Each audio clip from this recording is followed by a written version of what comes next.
और इस बैठक के दौरान जब लंच की बारी आई तो किसान संगठनों के प्रतिनिधियों ने कहा कि कृषि मंत्री नरेंद्र सिंह तोमर, पीयूष गोयल और सोम प्रकाश के साथ आज वो खाना नहीं खाएंगे, अपना खाना अलग खाएंगे। पिछली बार तीनों मंत्रियों ने भी उनके साथ ही खाया था।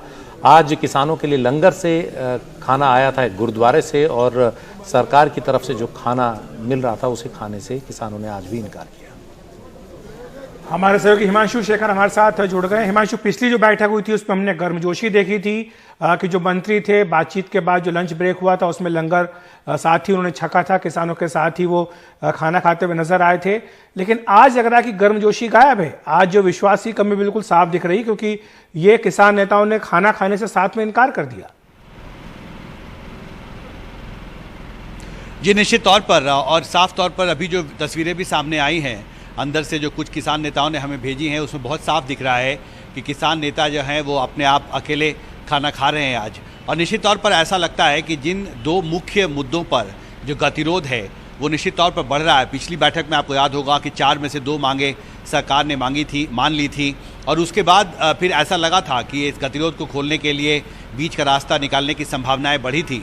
लेकिन पिछले 4-5 दिनों में जिस तरह के बयान आए हैं विशेषकर किसान संगठनों की तरफ से, उससे ऐसा लगता है कि अब एक बार फिर जो गतिरोध जो है वो फिर से बढ़ रहा है। जो दूरी है और जिस विश्वास का आपने जिक्र किया, वो विश्वास एक बार फिर कमज़ोर पड़ता दिख रहा है। क्योंकि कृषि मंत्री ने 2 अहम प्रस्ताव रखे थे पिछली बैठक में, और ये कहा था कि आप नए कृषि कानूनों के संदर्भ में कोई नया विकल्प जो है वो सरकार के सामने रखें। लेकिन आज की बैठक में जाने से पहले 2 महत्वपूर्ण किसान नेताओं ने बहुत साफ कहा है कि हम आज कृषि मंत्री को ये कहने वाले हैं कि अब कोई विकल्प नहीं है, एक ही विकल्प है कि आप कानूनों को वापस लें।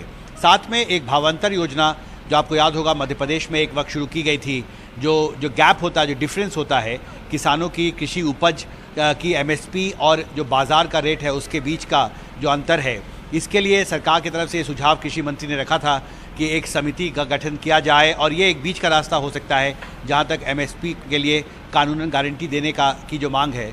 लेकिन उसको भी किसान नेताओं ने ठुकरा दिया, और अब ऐसा लगता है कि जो दूरी है वो एक बार फिर सरकार और किसान संगठन के नेताओं के बीच बढ़ती नज़र आ रही है। और जो गतिरोध है 3 नए कानूनों को लेकर और MSP के लिए नए कानून बनाने की मांग को लेकर, वो गतिरोध एक बार फिर बढ़ता दिख रहा है। और अब ऐसा लगता है कि बहुत मुश्किल होगा इस बैठक में इस गतिरोध को तोड़ना आज। जी शुक्रिया हिमांशु। तो लगता है कि मामला अभी फिर लंबा खींचेगा। नए साल की शुरुआत में लग रहा था कि पहली बैठक में कुछ हो, शायद दोनों तरफ से कुछ नरमी बरती जाए, लेकिन किसान भी अपने पक्ष पर अड़े हुए हैं। तीनों कानूनों को वापस लेने से कम पर वो राजी नहीं है, और उधर सरकार भी कोई नया फॉर्मूला लेकर आज नहीं आई, अभी तक तो ऐसा लग रहा है।